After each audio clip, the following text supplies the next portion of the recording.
Welcome to Your Place on the River, a podcast brought to you by Carriage Key of Woodstock, Georgia, in partnership with Chattahoochee Nature Center. Our mission is to connect people with nature. As a private nonprofit 501c3 organization, CNC thrives thanks to support of our members, the community, and listeners like you.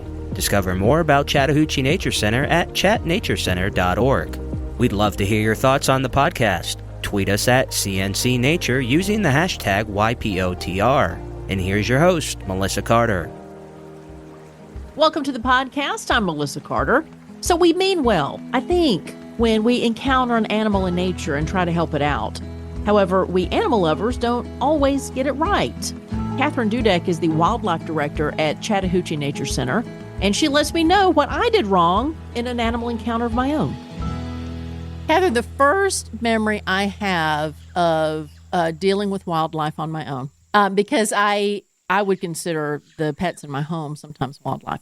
But one of the first things I remember was an ex and I were driving down Back Beach Road in Panama City, Florida, and she stopped the car and almost like it was like a really abrupt stop, and it was because a turtle was crossing the road. And so she was like, we can't have this happen. And so she picked up the turtle, and obviously she had experience because she knew that the turtle would pee on her. So she was able to position it.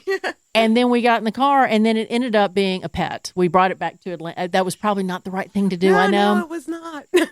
So we're going to talk about that. But so that is, I think a lot of people have, like me, the desire in her to protect animals. And, when we see them out or somebody sees we think of stray animals that we bring into our home, and that's probably my mistake with the turtle, right? I was thinking of it like a dog or a cat.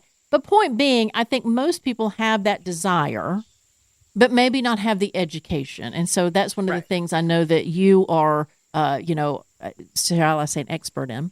And one of the things that the Chattahoochee Nature Center is a resource for people for is that to extend that education as well as that philanthropy and that action. So talk a little bit about, wildlife and what people like me, like that mistake, what do we do wrong when our intention is right?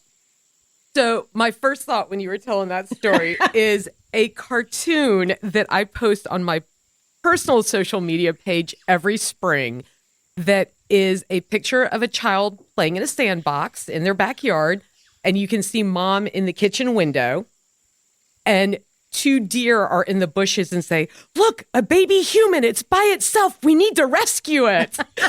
So it's one of my favorite cartoons that coincides with my field. So 95% of the time, animals that we think are in need really don't need anything. So that's where we as wildlife biologists and rehabilitators come into play. It's one thing to know how to take care of an animal, whether medically because if you're a licensed rehabilitator or husbandry and things like that, because it's a captive animal like the ones we have on exhibit here. Mm-hmm. As biologists that are helping out the public on a regular basis, we have to know the natural history of each species that we get contacted about. And that's everything from their natural behavior to what they eat to where they live, things like that. And so, for instance, this time of year is when a lot of mammal rehabbers start to cringe because it is baby squirrel season. Mm. They breed twice a year, sometimes 3 times a year in Georgia. And so we get calls frequently. I found 2 baby squirrels on the ground. What do I do? And our first question is, how long have you had them? So ideally, they say only a couple hours. That's what we like to hear. It's when they say, 4 or 5 days now. That's when we refer them to a licensed mammal rehabber, because we don't do mammal rehab here. We are not licensed for that. Only birds of prey and reptiles and the occasional amphibian. But we walk them through the natural history of squirrels. So, for instance, because if we just say put it back when they say they had it for a couple hours, then they're not going to understand why we're telling them that. Right. They don't think we care about squirrels or what have you. How dare you? They're going to be eaten by a Exactly. predator. Exactly. You rehab things that eat them, so you don't care about them. We get snapped at and cussed out and all of that on a regular basis. Would be so. Well, a lot of times when people are protective, they tend to be irrational a little bit in how they deal with people, I guess. So that's why I think it's imperative, and I teach my staff and our volunteers that answer the phones how important it is to go through the whole story with them. And so with squirrels, for instance, mom gets pregnant. She builds about a half dozen different nests. Dad is out of the picture the minute the deed's done. He has nothing to do with them. Typical. Just kidding. We have men in the room where we're recording. I'm teasing. I love you. He's doing great. We love him. And so she'll have 6, 7 babies at a time, and she tucks 1 or 2 babies up in each nest. So she's hedging her bets that her genes will continue on. Yeah. And she visits them in the same order multiple times a day and, tidies them up. Or if the nest is falling apart, it's insects have found it or what have you, she carries the babies down out of the nest in her mouth one at a time, leaves them on the ground, fixes the nest if she can. And if she can't, then she takes the babies one at a time and tucks one with this sibling set, one with that sibling set. And so invariably, when these people call and they've just found the baby squirrels or their dog has just found them but hasn't touched them, we say, did you see any squirrels around? They're like, oh yeah, there's a big one just fussing in the tree. And invariably that's mom saying, back away from my babies, please. I'm coming back for them. And she'll actually be looking for those missing babies for almost 24 hours. Oh. So that's why you say when it's a couple hours, that means that she's probably at the nest and had just put them down. Exactly. And that's why you want to put them back. But if they're gone for days, then the mother thinks they're lost. Exactly. She's got all the other babies she's got to care for. Yeah. And so forget those. That's why I separated all the babies into separate nests. Yeah. And we oftentimes get phone calls where, to be honest, we just want to reach through the phone and throttle people. I think that's fair. So it because of course I looked it up online and they like to eat this, but then this page says they eat this and does a lot more damage that way, as opposed to calling a rehabber right away. That's what we're here for. Our goal is to get animals back out into the wild, happy and healthy. And a lot of times online you can read that they can't drink cow's milk. Mm-hmm. They can't. It causes back leg paralysis within 2 weeks because they're squirrels. They're not cows. Yeah, well, in nature, they're not going to be eating, or they're not nursing off Rosebud by any means. And I will never forget the phone call I had from a gentleman in Atlanta. He was in Buckhead, and he'd had them for days and days, and they just weren't doing so well anymore. And he said to me, I read that they can't drink cow's milk, so I've been feeding them key lime pie yogurt. Oh my gosh! But okay. And I was like, sir, you're gonna make me judge. Yep. And that's a normal kind of call for us. And so we had to gently tell him. I had to gently tell him, well, that's a dairy product made from cow milk. These babies really need to get to a licensed rehabilitator ASAP. Here's how to locate one close to you. Yeah. So gave him the resources, because what we've also learned is, if that one obviously needed rehab, but when we have folks call and they've only had the baby for a couple hours or what have you,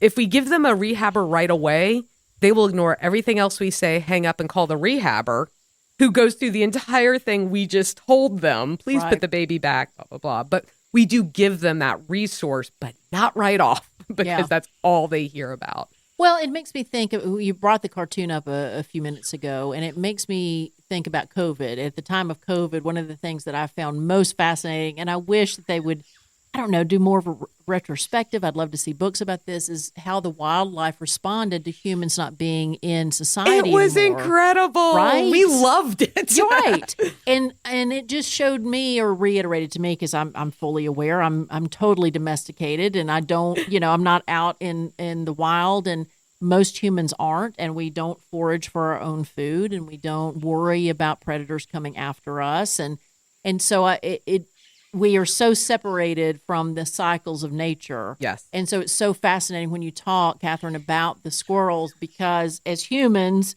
in my mind with my son, there's no way I would ever tell him, hey, sit over here for a second while I go over here. I'm not going to be with you for a few hours when he's young. But that's my human mindset. And, that's how, I don't know, human mothers would react. And again, I'm domesticated. So I don't know if in the wild I would. But point being that it seems that everybody that calls is probably having that, hey, I'm a human. I see babies. I got to bring them in. Exactly. I got to feed them myself. And I'm giving them something I would give to a human baby. But even though human babies, do we really need cow milk? So, Good call. You know what I'm saying? So I assume you find that quite often with people is they're not speaking the language of wildlife.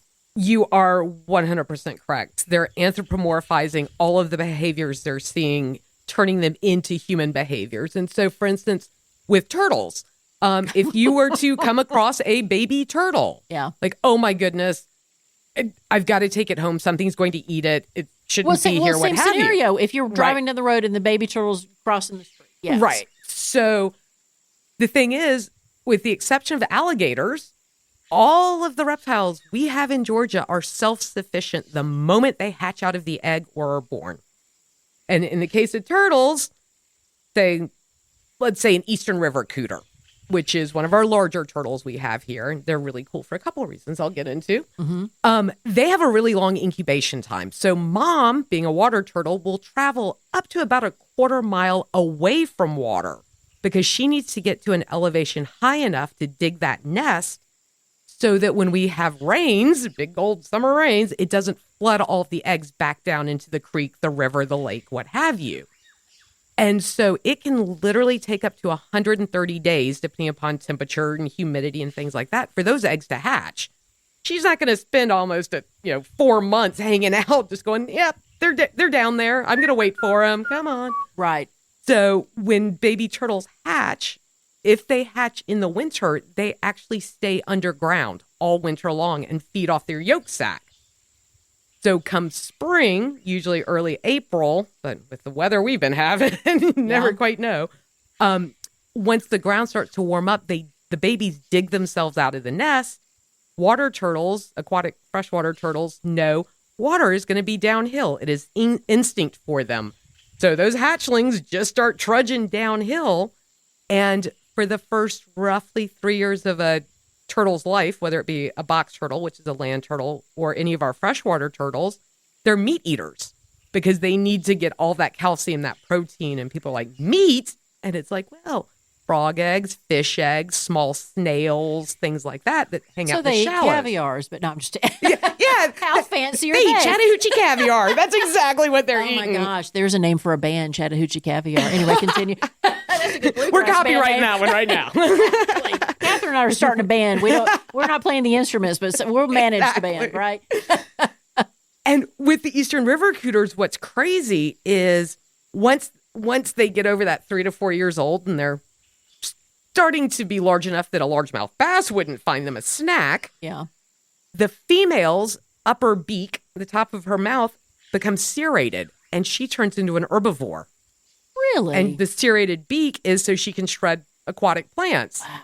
The males are omnivores. So they'll go for plants, they'll go for snails, crawdads, what have you.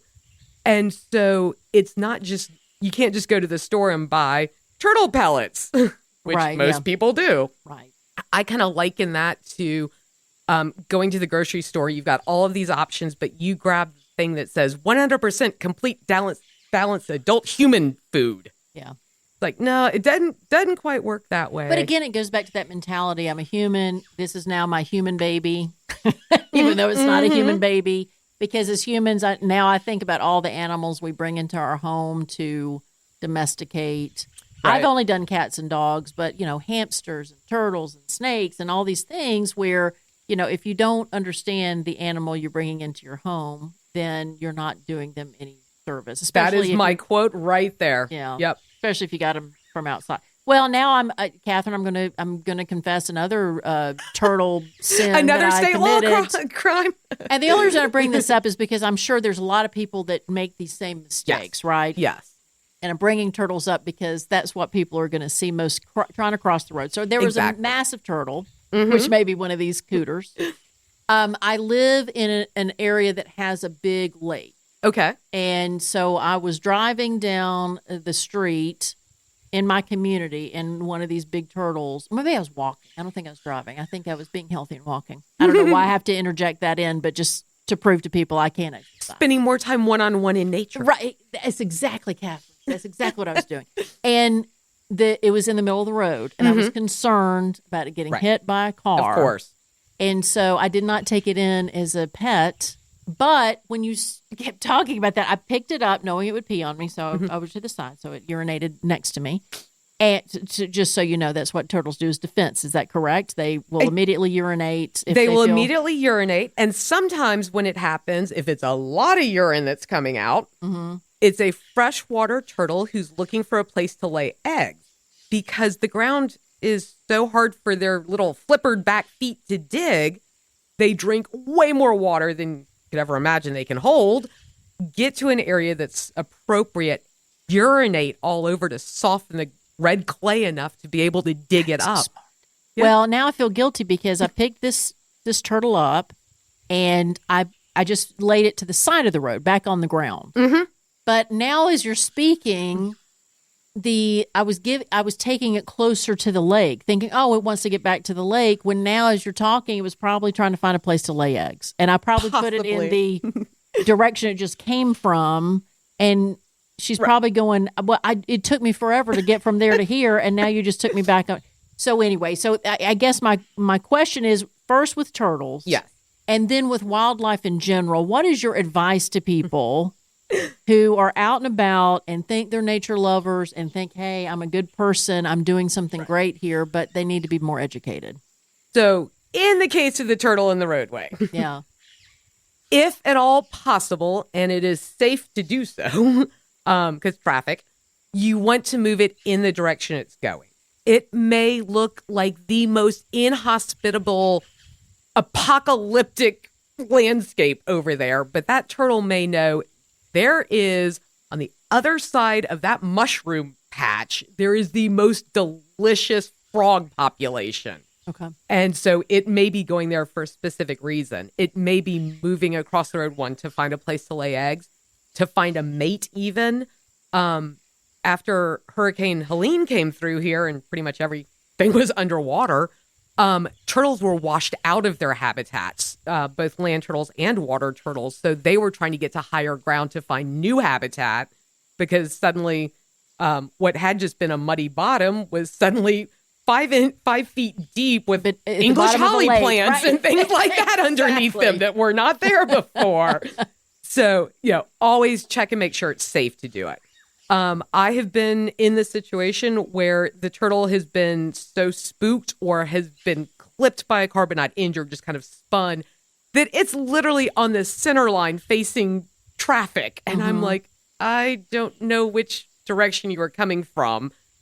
I've got a 50-50 shot. So let me at least get you back to the side that has a little bit more camouflage and cover so you can kind of regain your faculties a bit if uninjured. But nobody likes to stand in traffic with 60-mile-per-hour cars whizzing by them. Yeah. Kind of give them that chance to, hopefully I got you on the right side, but I don't know because you were facing down the center of the roadway. Or a 50-50 shot, as opposed to, I truly think I turned that turtle around the more we talk about it. So I don't want to make you feel bad, but it's a learning experience. But I share it because of the because that's twice in my life that we've saved a turtle in the road. So I'm assuming I'm not the only one. But this goes to birds, this goes to squirrels, this goes to every animal. Exactly. And again, the vast majority of the time, wildlife doesn't need intervention by humans. We used to joke with our high school interns because we would try and give them enough of an education to be able to answer some of the phone calls. And they're like, no, we don't know all of that stuff. Yeah. Like, just listen in on a few of them. And come spring, baby bird season, no exaggeration when I say we get a dozen phone calls a day that somebody found a baby bird in their yard. And we literally, the interns crack up, the volunteers crack up, when all they hear is it naked, covered in fluff, or fluff and feathers and a stumpy tail? Every baby bird call has to start off that way. Right. Because songbirds, so pretty much everything but your waterfowl and your birds of prey, like we work with, if they don't jump out of the nest before they're old enough to fly, the parents physically push them out of the nest when they're fluff, feathers, and a stumpy tail. Because you can't learn how to fly if you're already up in the air. Right. So all of that baby fluff they still have kind of acts as a parachute and padding when they come down. Interesting. And their adult feathers are starting to grow in, but that stumpy tail is what controls their direction. So the parents get them down on the ground, and you'll see these fledgling birds jumping up in the air and flapping their wings. And everybody's like, oh my goodness, it fell out of the nest. I have to put it back up in the nest. So you do, and mom, if it doesn't jump back out on its own, mom and dad go, how the heck did you get back up here? I just booted you and your siblings out, and push them out again. So of course humans go, it smelled me. Right. That's the first thought I had. I touched it, so it's going to be rejected. And and that's not true for any animal. I liken it to going Myth busted. Seriously. I liken it to going to a family reunion or a picnic, and that one aunt who wears way too much perfume comes up and gives you a hug when you're a kid. You're going to stink to high heaven, but your parents are still putting you in the car and taking you home. True. So same thing with Great those analogy. guys. Yeah. So every one of these little birds spends about 3 to 5 days down on the ground, hopping up in the air, flapping its wings, building up those flight muscles while the tail's growing in. But it's also the critical time that mom and dad are teaching it how to find food on its own. So, for instance, with robins, American robins, you'll see a parent come down and you're like, that's really weird behavior. It's just standing there in the middle of my yard with its tail fanned out. Well, that is the signal to its babies. The coast is clear. Come out of the bushes. Let me show you the next thing to do. Mm-hmm. And some birds, like brown thrashers, if you're too close to their babies, they will fake a broken wing and limp off. And so you're distracted trying to save the parent, which is leading you away from its delicate babies. And the minute you go to reach down to pick it up, it flies off just fine. See, I have always been someone who finds it fascinating when, scientists, those who study animals always say, well, the dolphin is the second most intelligent animal on the planet or whatever. And it's like, I've never understood, even as a child, why we're the gauge to judge an animal's I agree 100% intelligence on that. Because, 100%. yes, we can build things, but again, we're detaching ourselves from nature every chance we can get. We do. We totally do. I don't think it's been 100% healthy for us. Now, Kathryn, let me move you in the direction of Chattahoochee Nature Center, because I was about to ask, well, I will still ask, even though the bird call may be it. So it's a two-part question. One, what is the most common call you get regarding wildlife? And number two, in the decades-long history of Chattahoochee Nature Center, what changes have you seen when it comes to the way we treat wildlife? And how would you like to see it move forward in the decades to come? That's a 3-part question. Yes, I tried to sneak one. I was trying to be like a thrasher with a broken wing, just trying to trick you into a third. I gotcha. Honestly, our questions are seasonal. That it's kind of the running joke in that you don't have to look at the calendar to know what month it is based on the calls we get in. Okay. I've got squirrels that have lumps all over their body. Oh, botfly season must be roughly August. I've got small birds in my chimney. I don't know how to get them out. Oh, chimney swifts must be September. Oh, June. I get fox calls because the kits are coming out from under the sheds, things like that. So it is definitely a seasonal thing. Okay. The baby birds come spring. We average 400 to 450 phone calls and emails a month in spring. Over 3,000 a year total. Mm-hmm. And the baby birds are probably the number one. Okay. Followed closely by baby rabbits and rabbit nests, because people are mowing their yards for the first time in the spring and they uncover a rabbit nest. It's got fur all in it. They think they have just killed the rabbits. They ran over it. And in fact, mama rabbit doesn't sleep with her babies because baby rabbits don't have an odor to them, but adult rabbits do. And when she excavates the nest, she plucks out her chest fur to line the baby nest. And so you uncover the nest and see the fur and think, oh my goodness, I just killed mom, when there's a whole way to get them all reunited, which I won't go into. But so the biggest thing here that I've seen, I've been in the wildlife department 22 years now. I was in the education department part-time for 6.5 before that. One of the biggest changes I've seen is that people, as odd as this sounds, are more in tune with the wildlife in their own yard. They we get calls frequently. I saw this really cool bird. I've lived here 60 years. I've never seen one of these. Can I send you a picture? Like, they're much more interested in learning about it. And I think, honestly, a lot of that has to go back to COVID, when everybody was pinned up for the longest time. I don't think I ever did any kind of bird watching until COVID. Right. Or paid attention and tried to learn which bird did what. Now, my sister, big nature lover, is the one that always knew all that. And then I started getting interested during COVID. So it's funny how it's like, oh, well, now we're sitting here. Let me go outside and I feel better because it's nature. Right. You don't realize how soothing it is unless it's your career. Then the last thing you want to do is be outside all the time. But I get home and I'm like, let me just get a glass of wine and sit here. Don't bother me for a second. I love you, sweetie, but just let me sit here. I love how Kathryn's like, just put me in the middle of technology and air conditioning and anything that has nothing to do with outside. Spreadsheets are what calm me down after a stressful day. Yes. So, but no, we are definitely seeing a lot more folks that are interested in assisting wildlife, learning more about them, things like that. And for the longest time, and we still have to fight this mentality, we as licensed rehabilitators, the general public doesn't realize we exist. It's not just, I said, I want to work with this, and I went out and got a license for it. I had to go through coursework, take exams. Caging has to be built to state and federal standards. Medical care has to be provided.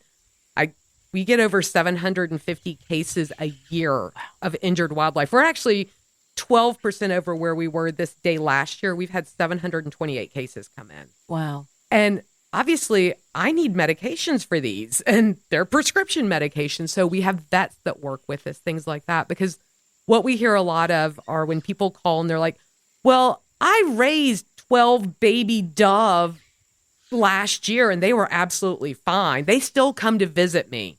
And we know internally, you didn't need to raise them. We could have walked you through had you called us a year ago. But they're still coming back to visit you because they're imprinted. They have permanently bonded with humans. That's irreversible. They will never survive the way they would have had they been raised properly. Well, and that person, again, people's intent is good, but I'm sure it is so frustrating because it was more. Sometimes I think it's more about them than the animal. That is right. So true because they see that in their mind they're helping it, but we as professionals trained in it, when they bring it to us, they only bring it to us when it starts to decline. Right. And wildlife doesn't show injury or illness until they're at the last stages because they would be prey for everything else. I was going to say they can't show the weakness, right? And so, they might bring us an animal, a screech owl that they have had for a month illegally and feeding it things like hot dogs. I'm not exaggerating. This is a regular thing. And they bring it to the cabinet. Well, let me take a look. And they bring it to us, and it is so malnourished because it's had no calcium, no sunlight, things like that. And the only reason they brought it to us was it quit eating. Yeah. And so I can't when take this food anymore. dies 24 hours later, despite our best intervention, they say we killed it. Right. You didn't save it right. Exactly. Well, it makes me think we should look at ourselves as humans and what we ingest. This is why I work with animals and I don't teach high school anymore, which is what I used to do. But the other thing that I would love to get out there is there are very few veterinarians that are trained in wildlife. We're quite blessed to have 4 of them that volunteer their services for our rehab cases and our resident cases. But here in the U.S., you can go through all 4 years of vet school and never study wildlife, much less put your hands on it. So, we have people that I called my vet about this injured chipmunk and they wouldn't take it. Like, well, they don't know how to work with it. Right. And zoonotic disease. Do you want to risk having your dog exposed if somebody had brought in an injured, say, groundhog that they found? Yeah. So we're kind of the between the general public and the veterinarians. We have all the training. We have all the licenses. We're here, and if it's something that we at the Nature Center are not licensed to accept, we can transfer you and refer you to our colleagues who specialize in that. I mean, you can imagine baby squirrel season, those rehabbers, one of my colleagues that only does squirrels has 42 of them right now. Oh, my gosh. Because Dog got a hold of it. Cat got a hold of it. Children tried to hand raise it as a pet illegally. Things like that. So you talk about all, rehabbing and what you specialize in. I know that if somebody asks me, tell me a story about one of your animals, there's always one that pops up, right? There's always an animal that kind of touched me probably more than another. And so do you have I just want to know which animal popped in your head when I said, I don't want to say who's your favorite, but one that touched you that comes to your mind immediately. And what was that story? There's so many, but the first one that came to mind that's a resident animal here at the Nature Center is our male bald eagle. Okay. So he and another bald eagle were found comatose at a landfill in Florida. The other eagle never came out of the coma. So the reason he was at the landfill is his left humerus, upper wing, fractured in the wild, mishealed, and fused in that position. Okay. It is almost impossible to re-break a bird bone to set it because bird bones splinter. Why we don't feed turkey and chicken bones to dogs and cats. And not to ask I'm going to ask a question, even if it's ignorant. Now, ignorant is okay. That just means you don't know it yet. Stupid's a whole different ballgame. Exactly. Yes, ignorant is the respectful term. Are bird bones hollow? They are. Okay. They are and that's hollow. Why, and that I could see how that's why they would splinter if you tried to. Yes. And in fact, they start to fuse back within 48 hours. Okay. So when people find injured birds that aren't flying and that are not babies, and they're like, oh, we'll just keep it for a few days and see if it will heal. By the time it comes to a rehabber that's licensed for birds, bones are fused in the wrong position and things like that. Okay. So, but this bald eagle, unknown cause of injury originally. It's the type of injury that we see when it's either blunt force trauma like a semi-truck or a shooting. Okay. So it seems like it was human-related. It was human-related, and the reason he was in the coma was he and the other eagle were scavenging animals that had been euthanized but not incinerated yet. So he also ended up with secondary brain damage from barbiturate poisoning. So 2 levels of human issue there. And he actually came to us when he was less than 2 years old. And they can live in captivity 25 years. And so he will be with us that entire time. Bless him. But it's one of those, not just once with humans, twice with humans. Yeah. Well, that's when people argue about how to handle certain things. And again, I think most people have good intentions at heart. But when it comes to recycling things and doing things like, even in my house, we just took a bag of old medicines that we don't use anymore. We went to a medical facility for them to dispose of it instead of throwing it in the trash, right? And where I know plenty of people who would have just tossed that in the trash. And again, it's not that there people are evil that throw it in the trash, but it's just I happen to see where somebody encouraged that disposal to be different. And all they want to help until they're inconvenienced.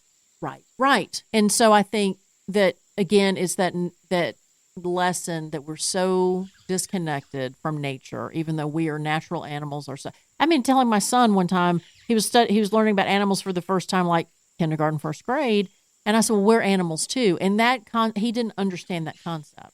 And I was like, "No, humans are an animal. We are an animal. We are a mammal, like this, that, and the other." And so it's so funny for him. Now he understands that, right? But I had to introduce the concept that you are related to everything outside, even though we're not there interacting with it as much as we should be. But point being that we do affect nature. And in the eagle story, it shows you that, the shooting, that would have been intentional because it's a bald eagle. Yep. And with the semi-truck, similar thing where the semi-truck driver, if it was the case, was not intentional in that, but it's just the roadways, like I said, with the turtles crossing. Right. I've seen documentaries where elephants in Africa, when there's a new highway, they don't know how to navigate that. And so it's just we impose ourselves upon the planet and we assume everybody else can adapt because they're not as intelligent as us, Kathryn. But you're fine. But that's not the case. Exactly. And in fact, we just had the time change not too long ago. And barred owls, we've got them all over the state. They are one of our most common owls that people hear and don't realize what they are. They do the "Who cooks for you" call. Right. Which, I've never that call. heard it.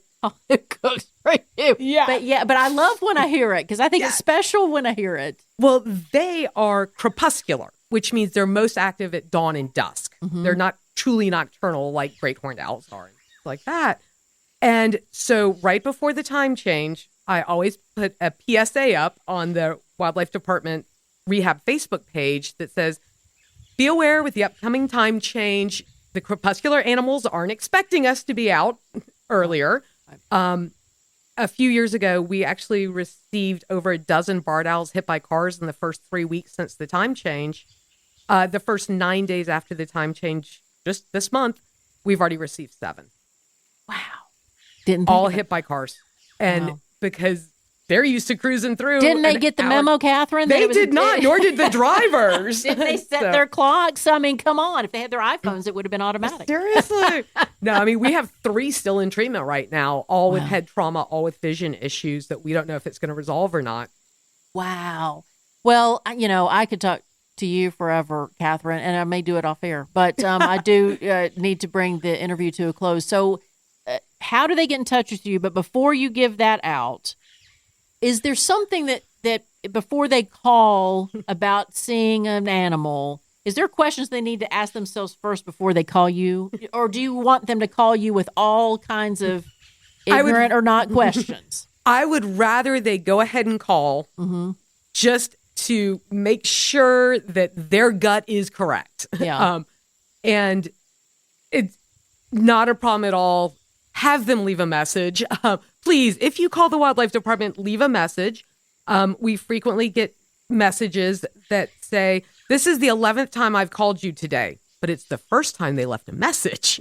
Gotcha. So we're 127 acres with 100 resident animals and currently almost 40 in care. So if I'm in the middle of cleaning a bird cage and can't hear the phone ringing because I've got birds squawking next to me, I need you to leave a message. So by all means, give a buzz to the clinic. It is the main phone number, 770-992-2055, extension 239. If you can't reach us or it's after hours or a species that we cannot take, there is a phenomenal website and app called Animal Help Now. It's a free app. The website is ahnow.org. It covers the entire country. And I've used it when I've been out of state. I don't know Alabama and Florida rehabbers like I know Georgia rehabbers. Right. And you literally open the app. You say what, it'll auto-populate your location. Click wildlife emergency, and then you select what type of animal you need help with. And it will bring up every licensed rehabber from closest to farthest from your exact location and how to contact them. Excellent. And one last thing, Kathryn, before I let you go. Do people need to be aware, don't automatically take something as a pet just because you feel a need to nurture them. 100% true. And unlike most states that allow you to take native wildlife as pets, Georgia has a very strict list. Pretty much nothing native to this state can be kept as a pet legally, with the exception of venomous snakes. Yes, so I kind of think it's Darwin at its finest right there. But, yep, you find that cute little chipmunk you want to raise? Nope, that is illegal. No. And so call you if there's a problem. Call us. We can point you in the right direction if we can't handle it directly ourselves. Kathryn, thank you for your time. Well, it was a pleasure. Thanks for having me. Thanks for listening to another episode of Your Place on the River, brought to you by Carriage Kia of Woodstock, Georgia, in partnership with Chattahoochee Nature Center. Remember to like and subscribe to Your Place on the River wherever you get your podcast. Visit chatnaturecenter.org to stay updated on all happenings at the Nature Center.